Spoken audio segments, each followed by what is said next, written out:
Welcome back to the working that is Chrononaut Chronicles.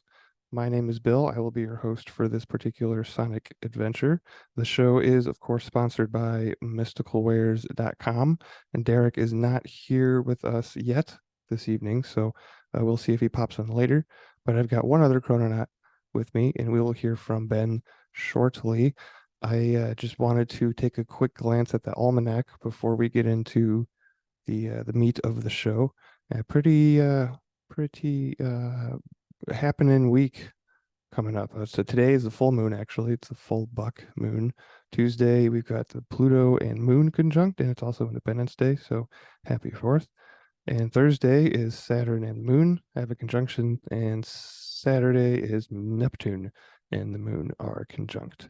So I just like to go over those real quickly because they are energies that can have an effect on us, and we can choose to work with them and capitalize on those particular flavors of the week, if you will, if you so choose. So after after moving on to the next segment, I guess we'll get into gratitudes. Ben is with us. It's just me and Ben tonight, but I did hit the record button, so I will be able to publish this tomorrow. We will not have another lost episode. So Ben, welcome. Thank you for showing up the day before Independence Day. Did you well, first of all, what's going on? How are you and what are you grateful Yeah, brother. No, thanks for entertaining uh this conversation. I always look forward to these when I can make it. So, yeah, it's been warm where I'm at. So it's nice to take a little break in the shade. Nice breeze blowing. Um, haven't thought about it Independence Day. I am making hay for a living, so you do that as the adage goes, when the sun shines. And it's been busy lately. So haven't thought about it. literally making hay and bringing it home? Mhm. Yeah. Yep, quite literally. And we've been blessed with great weather and hasn't rained on any of the crop in the field yet. So we're doing great. And yeah. That actually kind of ties into my gratitude. And actually, as you were just saying something about the cool breeze, I was reaching for a fan switch to turn up the fan because I'm a little hot here as well. But this particular fan is a newly installed ceiling fan, which is my gratitude, right? It's just fans in general. I live in a bi-level house and there's no ceiling fans on any of the levels. So we finally added our first two in the living room and over by the kitchen. So get to have a little cool breeze and keep the air circulating. And yeah, they both got lights on them. So that's a plus. And it's something I can check off the old home improvement list. So but speaking of air quality, there was a quite a significant air quality alert, at least for my area and in Indiana, because when we went back to Indiana again this weekend for a family reunion. So, Ben, did you have any wildfire smoke, quote unquote, wildfire smoke? Did you, Not from those Canadian fires, no. Um, there different it ones? is it is well, it's wildfire season in the West. So there's always, there's always a few going from lightning and things like that. But the monsoon season is just sort of ramping up where I am, and I was actually doing some fire mitigation work for homeowners who have their house kind of out in the wild places, and so knocking back some of the vegetation and clearing, an area around the house so it's a little safer just in case. I think that's on a lot of folks' minds these days. Yeah. So this is I get these notifications sometimes when I was back in Indiana living down there about the air quality index on my phone, right? But I never really paid attention to it. And looking at the actual like chart or the scale, right? This is it goes for excellent, fair, poor, unhealthy, very unhealthy, and then dangerous. And it's 0 to 250 plus, right? So we had the dangerous levels on Tuesday, I believe, and it smelled like a campfire outside. But I've heard stories coming out of Ohio and Chicago, people having a lot more health issues uh, over there, at least. Hopefully, it didn't seem like it got stayed that bad for that long. It dropped off as the week went on, but it cleared up yesterday over the weekend, and then now we're back in it at 39. So, which is just fair. It is not excellent. But I guess that is advisory worthy. But uh, there were reports, and actually, I saw a comment from the Michigan Department of Agriculture talking about these volatile organic compounds found within the wildfire smoke. And when these compounds are exposed to ultraviolet light, to sunlight, they break down into things like formaldehyde and benzene. So that was also floating around in the air, getting in everybody's lungs, apparently, allegedly, right? I could definitely notice a little bit of minor irritation on the day it was bad, but I still had to take the dog out, still had to get the mail, still had to, water the lawn, but try to stay inside as much as I could. But yeah, I wouldn't surprise me if there was a little bit more going on there than we know.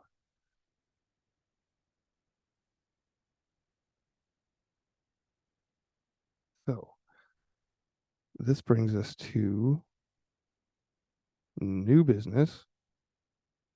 Oh yeah. So before I move on to that, to explain the point behind the gratitude segment, this is more than the segment itself is just an illustration of an exercise that Ben and I do at least every day. I would like to say. I'll put words in Ben's mouth, but the practice of having gratitude perpetually is what the aim of this segment is to foster the mindset, the foster the heart and brain coherence and that connection, and to live within that little bubble, and not just here on the show, but after you're done listening too, right? So that's the point behind the gratitude segment. And then the second segment is kind of a grab bag, I guess.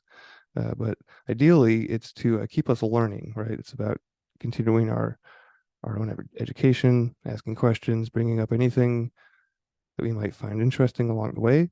And this does include current events. So this is kind of a new, I haven't introduced current events to the show right off the bat. So it's kind of a new segment, and Ben dropped out. We'll see if he shows back up. If not, I will talk to myself for a second.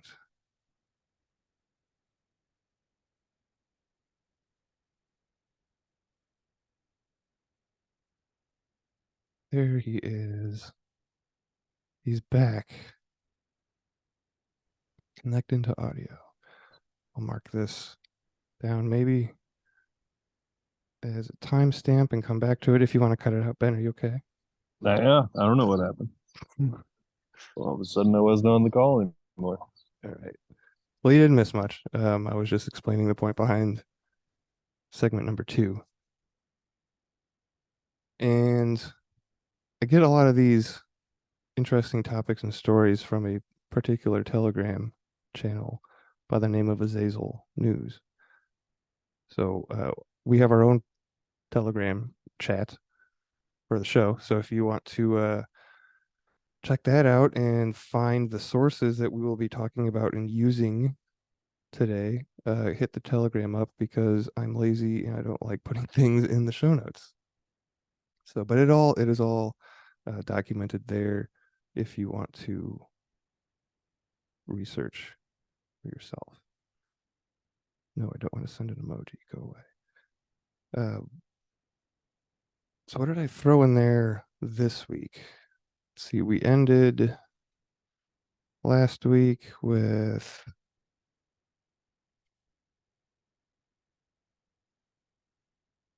scrolling. Oh yeah, the Korean convenience store gold bar vending machines. So picking up from there, I'm not going to go over that quite yet, but here's something that we talked about a little bit last week was the cage fight between Musk and Zuckerberg. Ben, did you hear about this at all? I don't know. You weren't here last week, so apparently, Yeah, it, no, I haven't heard of that. That okay. sounds like like an interesting piece of bread and circus. Oh yeah, yeah.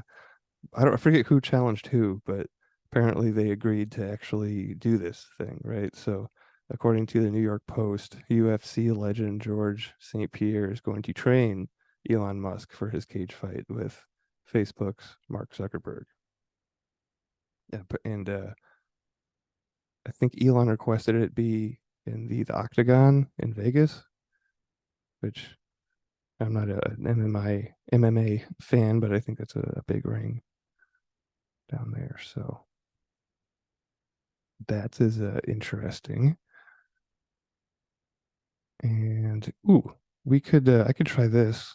I'm going to mute down for a second and try to play this video about how being burnout and the concept of burnout is bullshit. So give me just a second. I'll see if I can actually get this to work.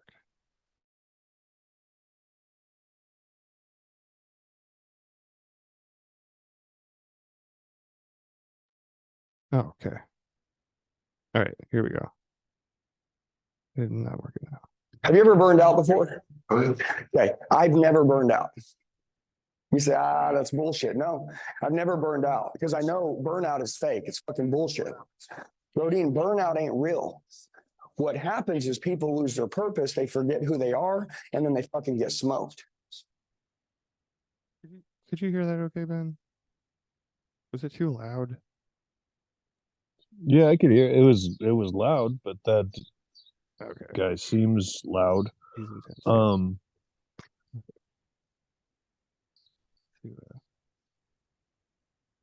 First time I've tried to do, well, not the first time, but yeah. Anyway, what'd you think? Did you catch the part well, about? I mean, congratulations, he's not experienced burnout, but um, I can see his perspective on it, but I have experienced it more than once, and it is an interesting thing to heal from. Um, but I don't know. There is kind of a push. Um, I've seen other examples of in this um, reclaiming of masculinity. Let's say that seems to be happening um, to really push the placebo effect. So if you don't believe in it, it doesn't exist. And if that works for you, awesome. Cheers. But everybody does have a different experience um, in this reality. So I don't think, just calling it fake is necessarily that productive.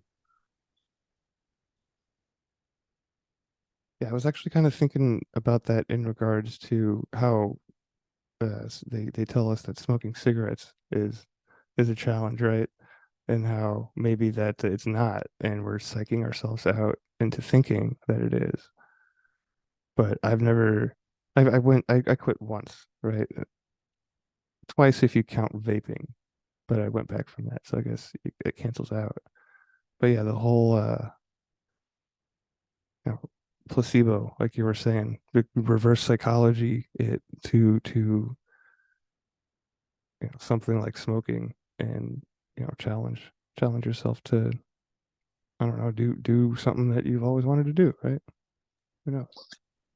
Yeah, I'm actually more interested in the psychedelic therapies that they're having a lot of success, remapping the neural network and um, just allowing that to not and that might fall under the placebo effect as well, allowing that medicine to do what what you need it to do and what you intend it to do.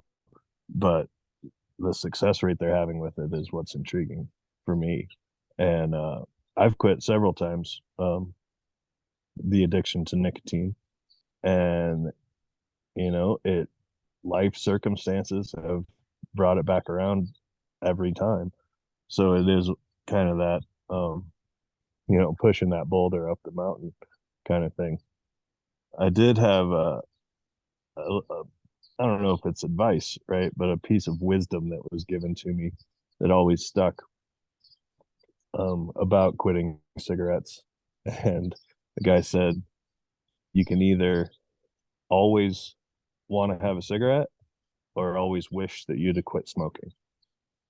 It's one of the two. It's true. I see that. Yeah, it's been something I've just been rethinking about because of the whole air quality thing. Because I still went outside to smoke, right? Of course, got to. But another. That's actually, I kind of chuckled when you were talking about needing to stay indoors for the air quality, and I'm like, I just roll with it, man. The sunsets are always a little prettier in the sunrise. It is what it is. But as a cigarette smoker, I don't necessarily, I avoid riding a bike behind a city bus, but Yeah. air quality is what it is. It's nothing I can change. So unless I quit smoking.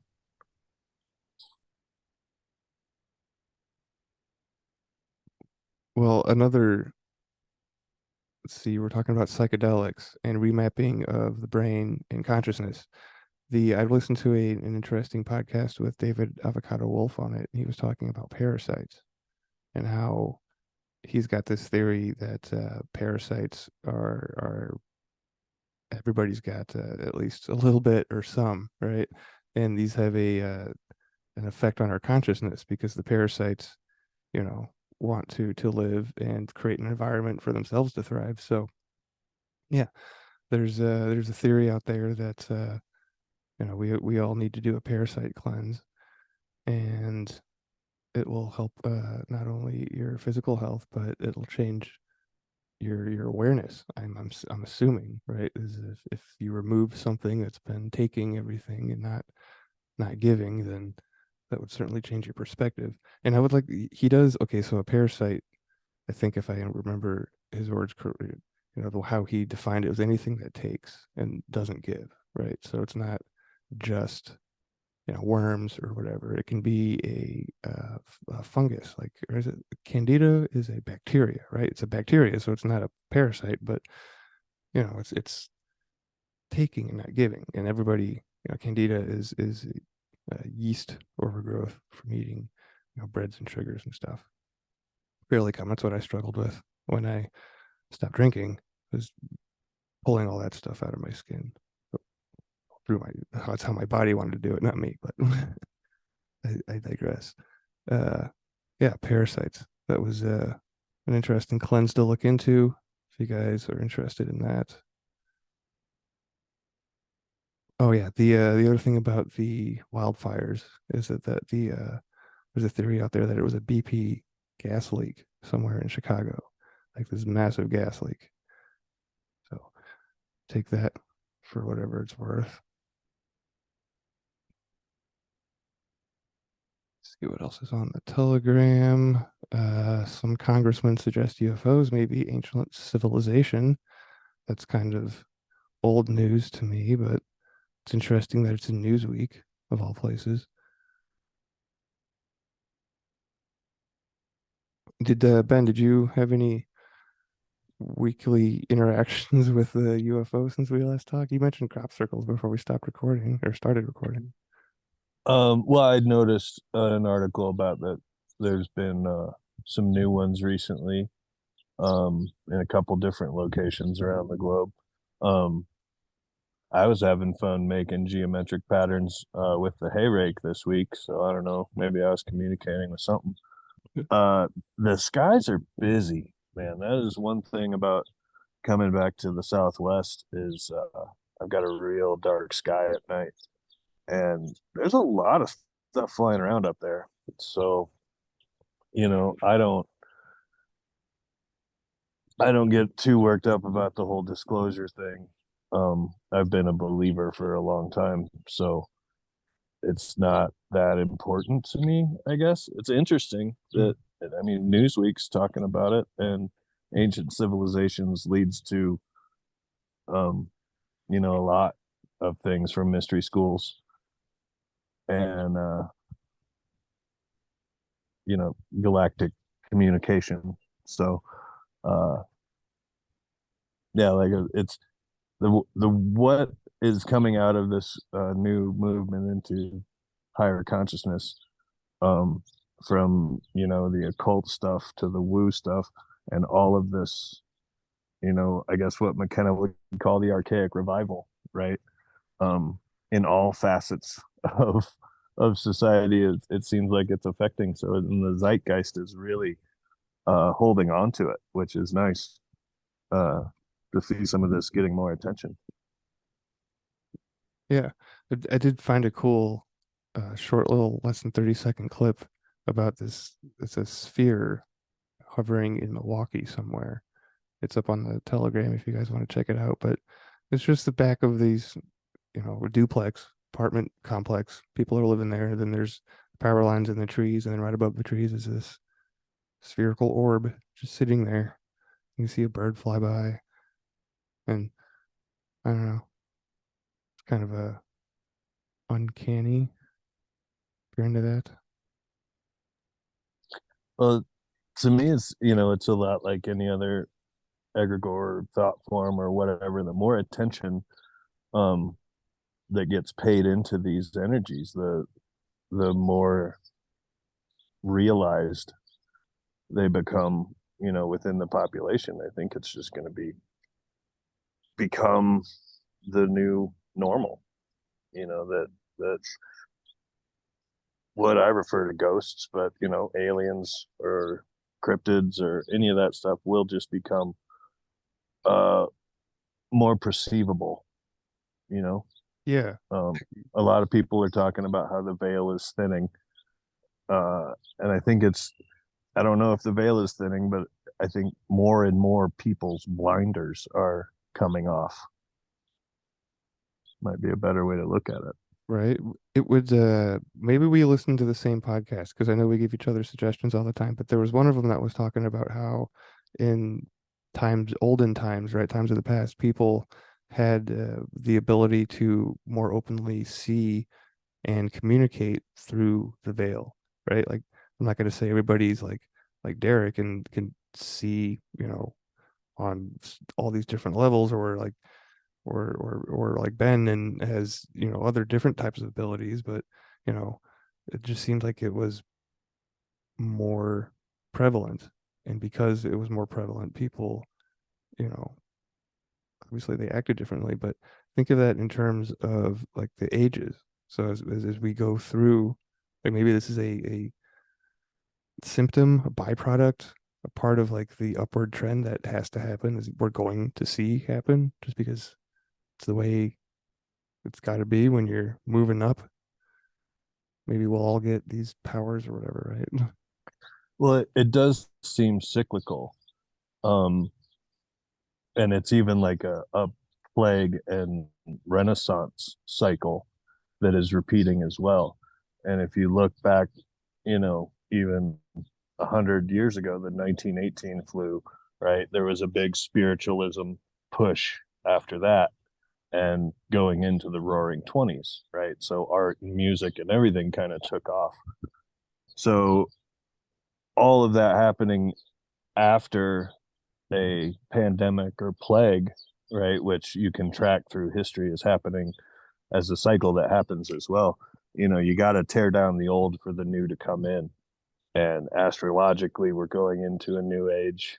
Um, you got to zoom way out and look at that big picture. But for each new and better way of doing something more heart centered or more higher consciousness mind kind of thing, collective consciousness moving forward, old stuff has to fall away. So there's always going to be a little chaos and smoke and fire so that something new can grow out of that, right? Mm-hmm.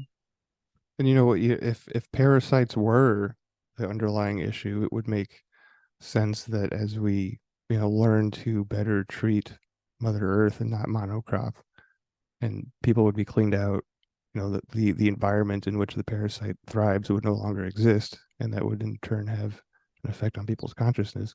Because hopefully they can get rid of them, right? Yeah, you're a worse host the healthy you are. So moving away from big ag into more smaller um sustainable models, right? Regenerative models, putting the nutrients, which include the minerals, right, back into the soil to get back into the food. We become a less than satisfactory host for a lot of those things.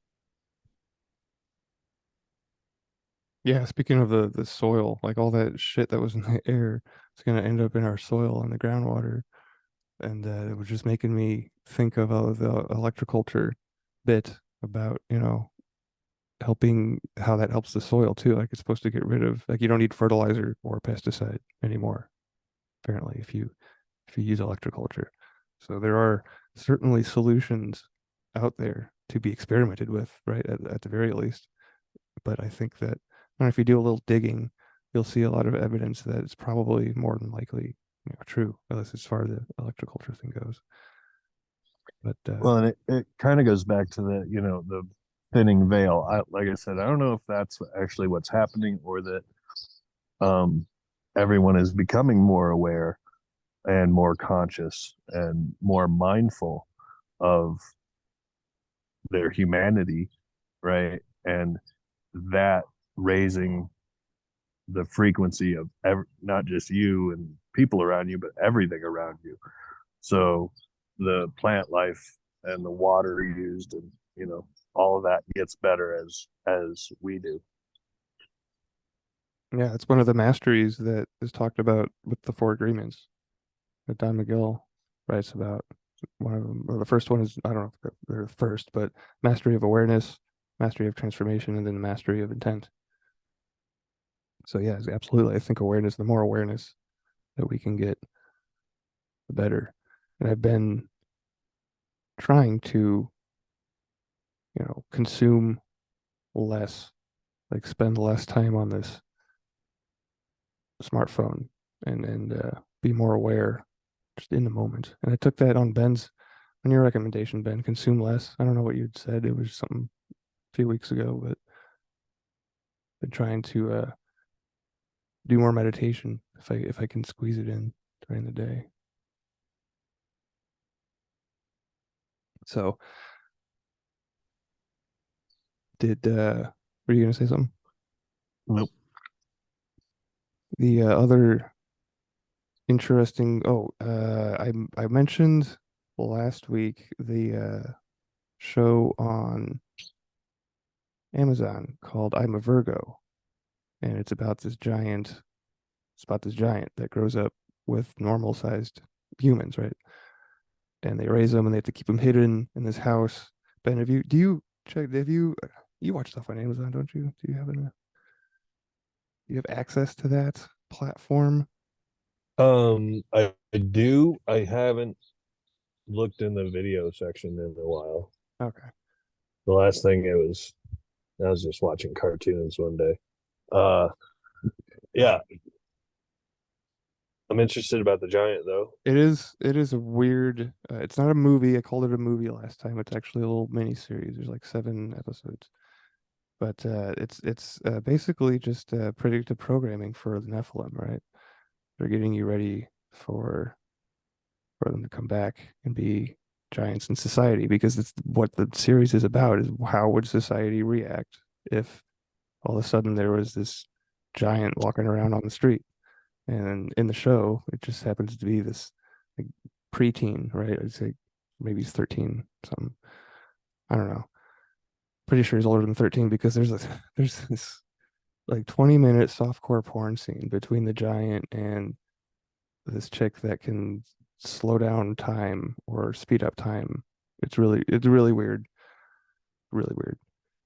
So, but it is an interesting. Oh, and there's a demented, not demented, but there's a crazy billionaire techie guy, kind of like a Tony Stark character that wants to go out and cage the giant, right? So I won't. Oh, and there's also a nod to small people, the little folk. A group of people get shrunken, and I don't think they found out who did it. And if they did, I missed it because I did stop kind of paying attention when it was playing. I don't know if I want to bore you with all the details, but that just initiated the weirdest chain of synchronicity. So now I have to watch that show. Oh, But okay. yeah, weird. It is a super weird show. So yeah, watch it and then let's talk about it after you've had a chance to see what it's all about. But yeah. Yeah, I'll see if I can hook up the iPad to my solar panels and charge it up. And yeah, probably have to drive to a higher spot to get better signal to watch a movie, but we'll see what happens. I will say that I will appreciate it for the fact of how they portrayed just people in general taking, the news that all of a sudden there's a giant. I think they did a fairly accurate job given the particular culture in they're somewhere in California, right? So every part of the country is different, right? If a giant shows up in, I don't know, an oil field in Texas, there's an oil town or whatever. I don't know. You're trying to not a city because the setting is a city, so he's in the suburbs. So city folk and giants. And apparently that's where all the giants were. I can't say that, but there are some cities that seems like some of it, some buildings were built for giants anyhow.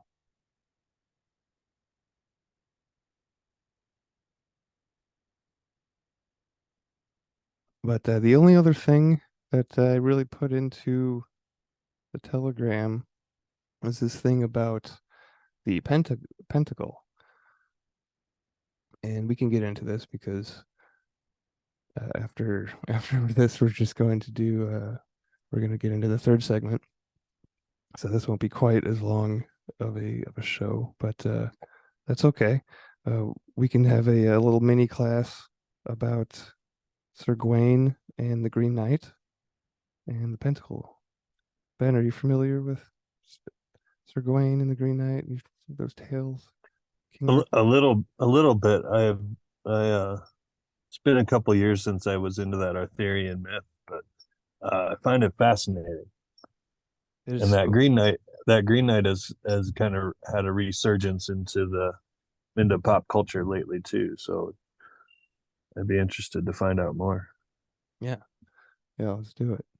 Well, so this is a just a blog post that is found on Azazel News. It is linked on the show Telegram if you want to go find it yourself. But figured I'd just read through this and stop along the way if anything sounds interesting or you want to talk about something that oh, Ben's gone now. Oh, maybe we're not going to talk about this. Sir Gawain and the Green Knight. It's got some gin action. D D J I N N. Ben is back. I am just waiting for his audio to connect. I think he's here now. That's the second time that's happened. It is. It It's is. interesting. That did not go unnoticed. But, back to Sir Gawain and the Green Knight. Oh, and yeah, I was just saying, Ben, if you need, feel free to interrupt me along the way, right? We're not in a hurry to get through this. Mm. We know, Cheers. it says first post is we know next to nothing about the author of the poem, which has come to be called Sir Gawain and the Green Knight. In the early 17th century, the manuscript was recorded as belonging to a Yorkshireman, Henry Saville of Bank. It was later acquired by Sir Robert Cotton, whose collection also included the Lindisfarne Gospels and the only surviving manuscript of Beowulf. The poem then lay dormant for over 200 years, not coming to light until Queen Victoria was on the throne. There is only one surviving manuscript. Within this, we see the factions. And well, to touch on this, I'm just going to read it, and if we have questions, we'll go over it later. Blue, King Arthur. Red, Morgan, Fay, and her control of the Jinn, that is the Green Knight at the Green Chapel, and the gold wizardry of the Sash, Sash. And there are a few pictures on here too. It's just old paintings and a picture of the manuscript itself. If you guys want to check that out on the Telegram. But Sir Gawain in the Green Knight is a late 14th century Middle English chivalric romance. The author is unknown. The title was given centuries later. It is one of the best known Arthurian stories, with its plot combining two types of folk motifs, the beheading game and the exchange of winnings. It describes how Sir Gawain, a knight of King Arthur's Round Table, accepts a challenge from a mysterious green knight who dares any king to strike him with his axe if he will take a return blow I'm losing my spot. If he will take a return blow in a year and a day. Gawain accepts and beheads him with his blow, at which the Green Knight stands up, picks up his head, and reminds Gawain of the appointed time. In his struggles to keep his bargain, Gawain demonstrates chivalry and loyalty until his honor is called into question by a test involving the lord and the lady of the castle where he is a guest. Water break.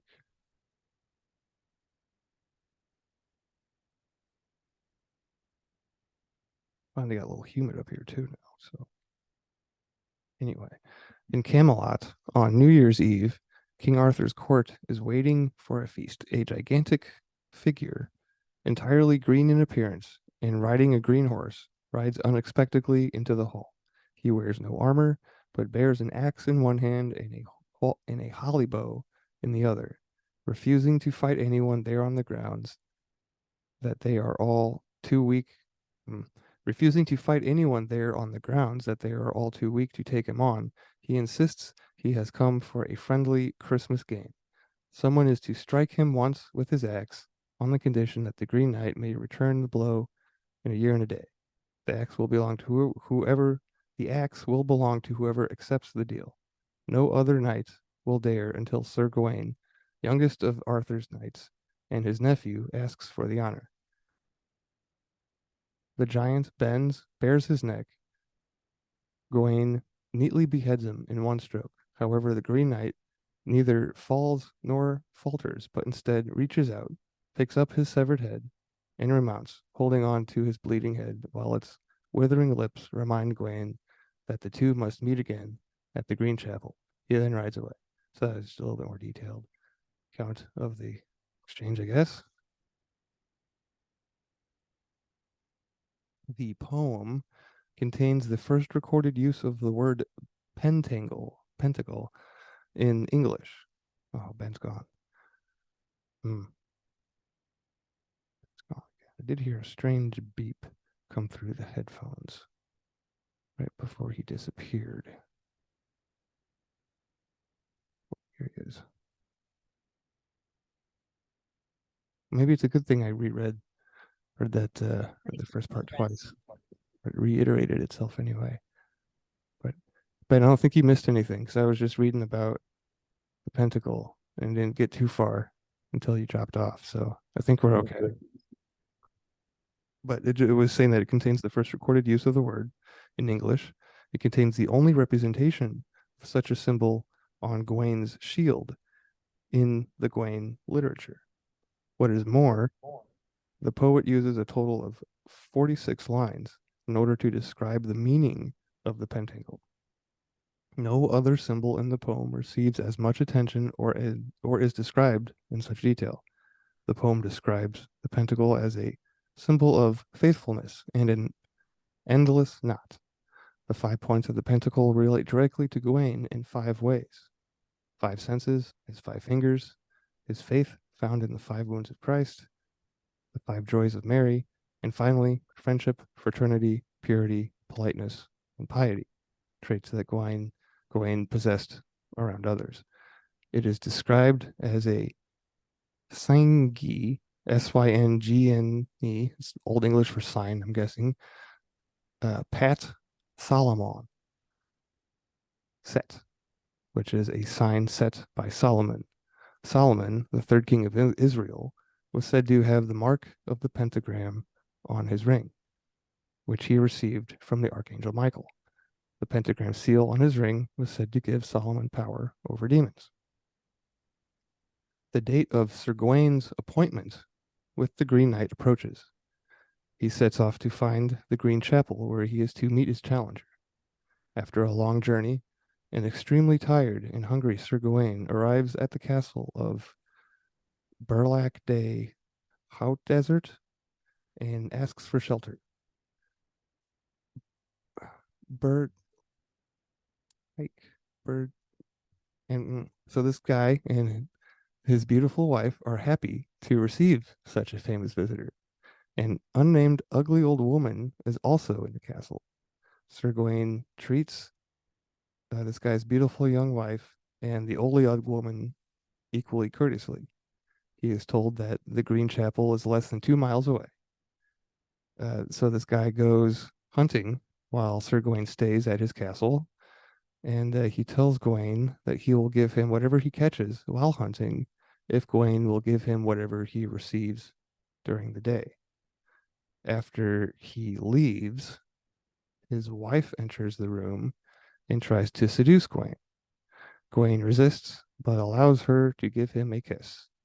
When the guy comes back, he gives Gawain a deer that he has killed, and Gawain passes on the kiss to him. This happens in trade again the next day. Wife gives Gawain 2 kisses, and Gawain passes them on to her husband. On the 3rd day, the guy's wife gives Gawain 3 kisses and offers him a gold ring. When Gawain refuses the ring, she offers him her green and gold silk girdle, telling him that it has magical properties and will protect him from harm. Sir Gawain agrees to take it, and when her husband returns, Sir Gawain gives him the 3 kisses in exchange for a fox, but he keeps the girdle for himself. He didn't fulfill his promise. Sir Gawain goes to the Green Chapel wearing the girdle around his waist and finds the Green Knight waiting for him and sharpening an axe.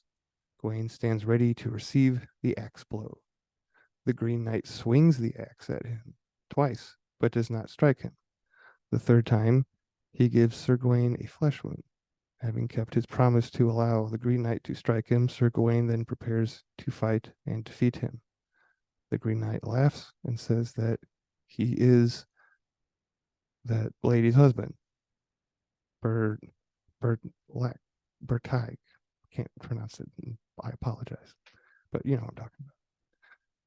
He had been transformed by the magic of King Arthur's wicked sister, Morgan. The ugly old woman that Sir Gawain saw at the castle. Everything that has happened has been a plot by Morgan to test King Arthur's knights and to frighten Queen Guinevere. St. Gawain is embarrassed because he has failed to keep his promise to Bert. We'll just call him Bert. Although Bert does not really mind and returns to Camelot wearing the girdle as a symbol of his shame. At Camelot, the other knights of the Round Table forgive Sir Gawain for not keeping his word and decide to wear green sashes in remembrance of the adventure that Sir Gawain had had. And for a deeper dive into Sir Gawain and the Green Knight, there is a link which I will go ahead and put in the show notes. And then I'm going to put it in this chat here, so I'll have it for later. And if you want to follow up and read on that a little bit more, for the show, you can do that. So Yeah, thanks, man. did you remember all those details about Sir Gawain? I knew it was like a keeping your word kind of, test of uh what would that be? An integrity test, and also that little uh bit that his brothers forgave him kind of thing. Yeah, So it was a lesson in forgiveness as well. right. But also they're gonna rub it in wearing the sash. I like that part. A little hazing. Nothing wrong with that, as long as it's done in good spirit. So yeah, that's a little connection to King Solomon there too, with the geometry. Yeah, well, and the stars always come up, right? Whether it be the pentagram or hexagram or there's a lot in the different ways you can draw them as a symbol or sigil as well. I've been working with a 7-pointed star for a while lately, as um a pentacle or an amulet on the altar, and it's yeah, there's so much symbology there. It's really nice to see it coming through in so many different myths.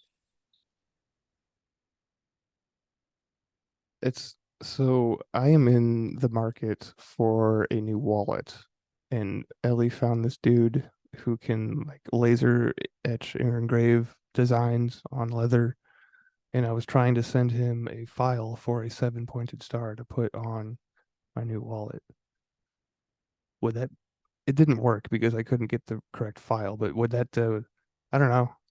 I guess it's didn't end up happening, so I guess it wasn't a good idea, but how do you what are your Well, I don't know if you can discount it as a good idea or bad idea at this point, but that I had once you start going into that energy, right, it tests you. So I think you might want to do a little more reading on the septagram before you put it on a wallet, but um and just make sure there's a clear intention behind that magic, because that symbology is strong. So Yeah, that's a Saturn energy, isn't it?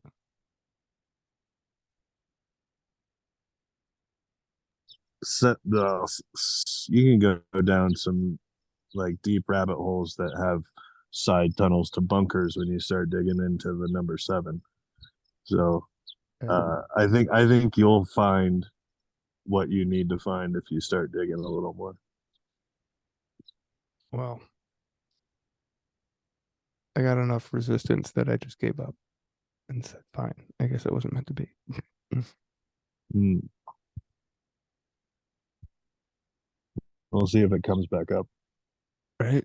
You know, if the universe throws it at you again the next couple days, you might want to look into it. We just crossed over to Mars time, according to my planetary app, to just the first minute. Wait, See, that's funny since we're in different time zones. right? Yeah. Because for me, the show starts in Jupiter time. Mm-hmm. Wait, no, it was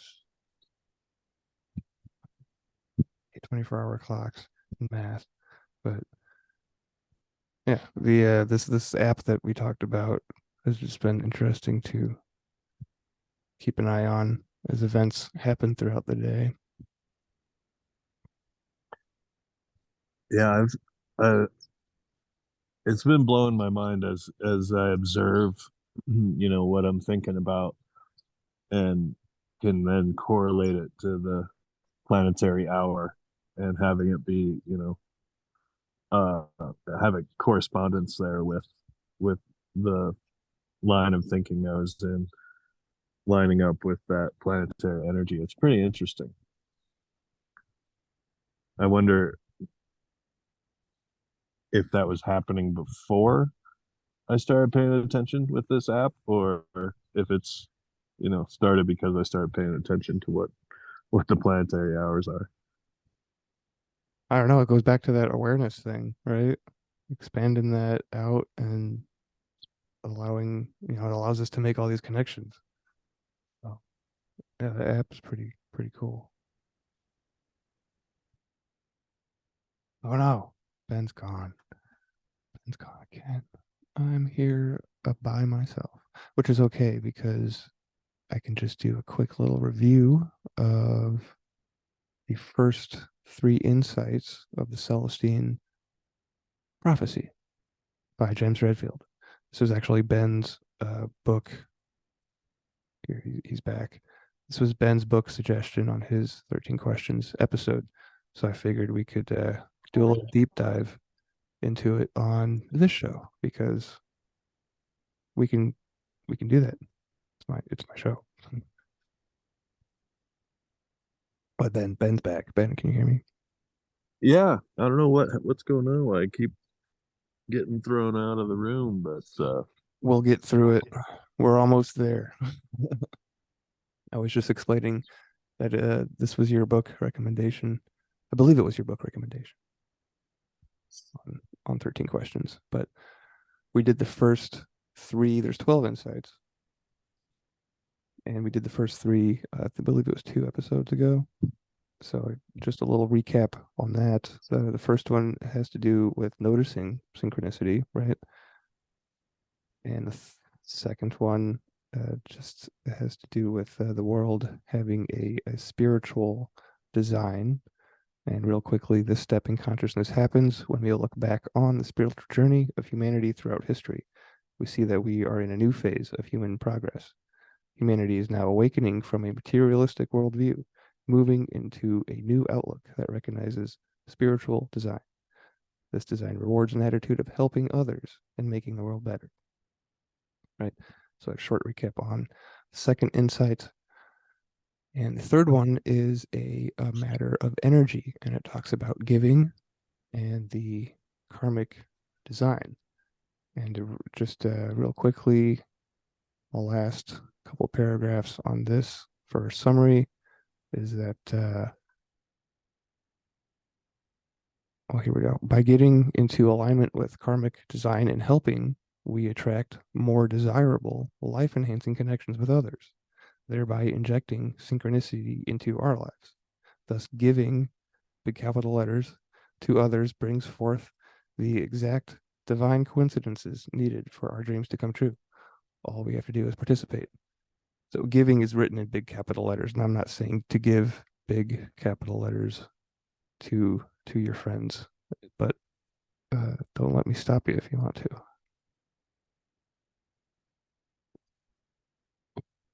So that brings us to fourth insight, which we have not addressed yet. And this is, you know what? I'm going to pop this into the show chat just for reference. And so this site is the fourth insight, and it is about the struggle for power.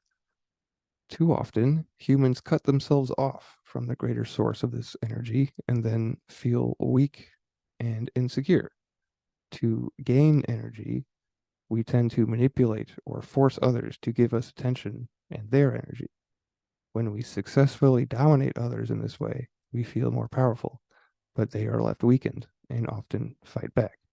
Competition for scarce human energy is the cause for all conflict between people. So I like this little point, reminds me of how animistic the this book is, and how the main character, experienced this moment in the garden of this monastery. I think it was a retreat somewhere in South America, in which he could, see, feel, perceive, however you want to call it, the energy coming off of a plant, right? And this just goes to show that, and he could see it off of people too, right? He had an experience in which he witnessed some people arguing, right, and could see this weird exchange happen, right? Yeah, I started perceiving energy um, on a visual level is the way I would describe it. Yeah, yeah. It was, I guess it was very visual, but um, yeah. So this insight has to deal with the human control dramas, which is one of the big things that really impacted me after reading this book. And what's one of the big takeaways, and I actually got to use this information in real life to help out a friend that asked for some advice. So it comes in handy, folks, reading stuff like this. But the rest of the insight on the website says when we seek the ethic of giving and not taking from or manipulating others, we step into consciousness. We begin to detect our ego's past manipulation devices, control dramas we have used to build ourselves up at others' expense. If we are mindful and catch ourselves every time we begin our control drama, eventually our control drama falls away completely. The dramatics begin to fall away until we can stop ourselves before we ever lapse into such a trap. Now, through giving, we can move forward synchronistically in freedom, ready to experience even more extraordinary moments of God's connection.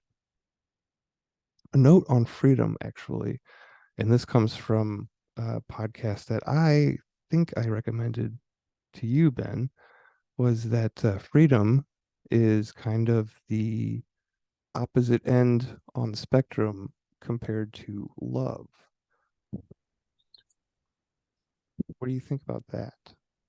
Remind me which podcast we're Was the one with the guy talking about um, Ahriman, Lucifer, and Christ? The Steiner, there's a lot of Steiner in there, and was the Aubrey Marcus podcast maybe? yeah, because I was already in the middle of it. Um, Oh, you were when I sent it to you? yeah, Oh, that's what I meant by in the middle of it. okay. Because when I sent it to you, I didn't finish it yet. I was in the middle of it. That's So, funny. and because there's a way you can like timestamp it, and I thought I did that on accident when I sent the link because I didn't know that's what you were doing. Oh, that's funny. No, I was currently listening to it and in the middle of the podcast when you sent me that link. Um, yeah, he's been having some really good podcasts lately. Really interesting interviews. But as far as freedom being the opposite of love, I guess that didn't hit me. I was listening to it at work the other day. And that didn't resonate or stick out, but it is a fascinating idea to think about. I have to listen again. Um, I've been thinking about freedom a lot, and huh, Because it, just that phrasing and that the language used in it gives me many different roads to go down on that idea. Um, one idea on freedom that I enjoy is Chris Christopherson's line. Me and Bobby McGee, right? It's just freedom's just another word for nothing left to lose. Um, and I've been exploring that uh, as I shed possessions and you know go back to having a very simple existence, uh, kind of living on the road, on the land, and but being the opposite of love. I don't know. I'm gonna have to sit with that one for a while. I bet. I don't know if he used those words verbatim, the opposite, but if you think of two, two circles, and you combine the circles to get the Vesica Pisces in the middle, that is where Christ would be, the middle path. And then you would have freedom and love as the two extremes, the two circles that come together to combine. The idea, I think, being that love is a uniting force, right? It binds us, but freedom, it releases us because you're getting, you know, you're detaching from whatever it is that is keeping you from being free. And you can extrapolate. I mean, there's so many ways you could go with that. Like, are these meat containers keeping us from being free? Yeah, I guess that's a very sort of old world Gnostic idea, right? That the prison is the flesh. Um, and the whole idea of, you know, getting out of that mindset and realizing, I guess, that you're already in the garden, so to speak. And it is it is a perspective, right? So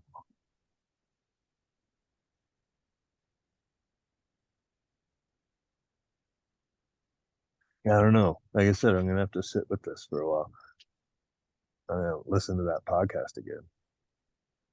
Yeah, it's definitely worth a second listen. I did want to see if I could find what the four control dramas are real quick. So I'm going to search.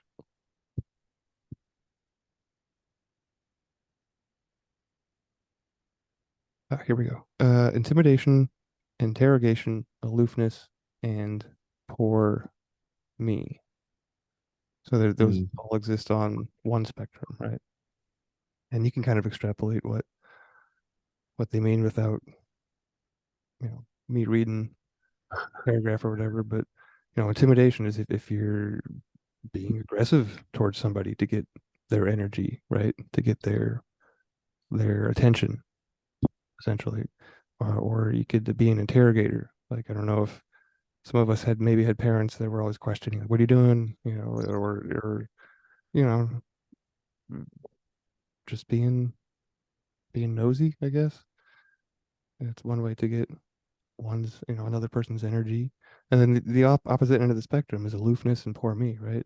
Everybody knows what aloof is. It just means to be, separate, apart, like just distance, not really engaging, but secretly you want you want someone to come up and talk to you or whatever, right?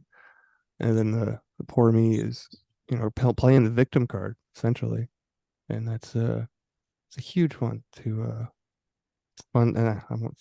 It's interesting to notice once you have the awareness to look for it, right? When it's being played, right? This the victim. And the third segment, actually, just to reiterate, I didn't really explain it.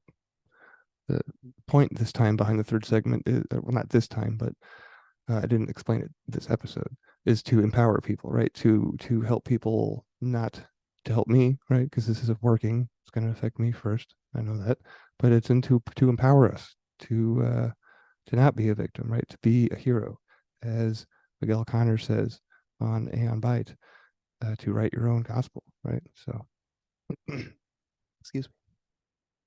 I can't believe I just cleared my throat into the microphone. Don't think I've ever done that before. Anyway, the fifth insight. We'll do this one, and then we'll do one more, and we'll call it for this episode. But the fifth insight is the message of the mystics.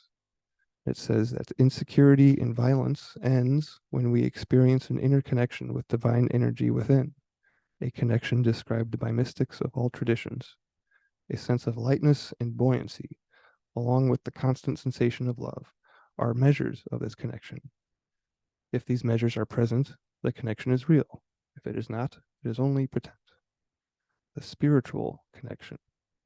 We break through, at least momentarily, to experience a moment that seems to move us past our normal level of consciousness, and we sense an ultimate connection. Sometimes this event comes through a spiritual practice we've found that brings us to this moment. It could be a peak experience at a house of worship, or through prayer, meditation, music, communing with nature, or a host of other points of entry. Interesting verbiage there, points of entry. Instantly, we receive a fast forward boost in our sense of well being, peace, and even blissfulness. We experience an experience described by prophets and saints as a greater sense of knowing and wisdom, and the deep emotion of love, convincing us even more by foretelling that spiritual consciousness is real and provides a look ahead to the levels of awareness, the ultimate goal of spiritual evolution. There we go with the awareness talk again. Be pretty aware of being aware of awareness after this episode.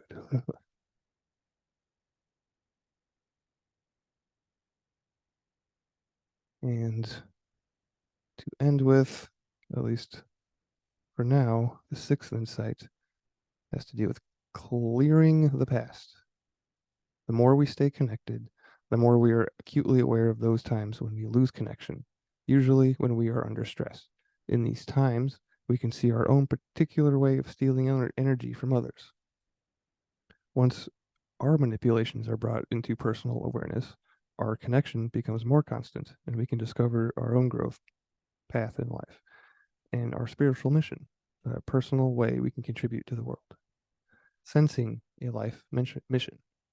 Experiencing moments of profound spiritual connection opens us to the sixth insight. We begin to receive a sense of clarity for where synchronicity is taking us, what our life direction might be. This consciousness brings the strong intuitions and guides us to our mission in this life. This could fall within any area of human endeavor or in the areas of life, from relationships to finding passion in a career. It is usually a vague glimpse of our future destiny, one that invokes in us a heightened sense of inspiration and fulfillment. Though somewhat undetermined, our intuitions can stand as a general goal that will help us to understand and follow our synchronistic path and help us move forward.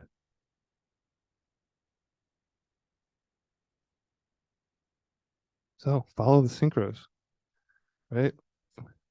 That has been said before. I don't know if on this show, but I think I've said it on 13 Questions before. Well, and they said earlier, acknowledge them. And that was right before that, we were talking about a very similar kind of vibe. And I earlier in the show acknowledged a synchro. As you acknowledge them, you become more aware um, of the subtlety sometimes of how they show up, because it does seem like, like Derek would say, it's a radio station you can tune into. And when you are on that, in that flow vibe, um, the universe likes to talk and it has a lot of different ways to do it. The more you acknowledge it, the stronger that connection gets, and you can, really communicate and flow with it. It reminds me of Don Miguel and his awareness of the first dream and the awareness of the second dream, and how that concept, the awareness of the second dream, is realizing that we have the ability essentially to be aware of how everything is going on around us isn't really happening the way that we're being told, right? And it's this realization that it's an entry point, right? And that allows us to live in that little bubble that you were talking about. Not in a bad way. Bubbles are like a bubble of love energy, right? So I'm talking Right. And it's more like, the several indigenous cultures, but one that stands out is the Aborigines in Australia. Will say that, this, what we call reality, is the dream time, and where we go when we dream is reality, right? So thinking about that and combining lucid dreaming, that's, co-creation, or, reality transurfing techniques kind of fall into that as well. So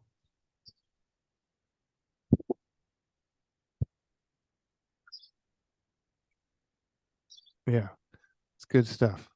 Good stuff. So we're going to save the rest of the 6 insights for another episode.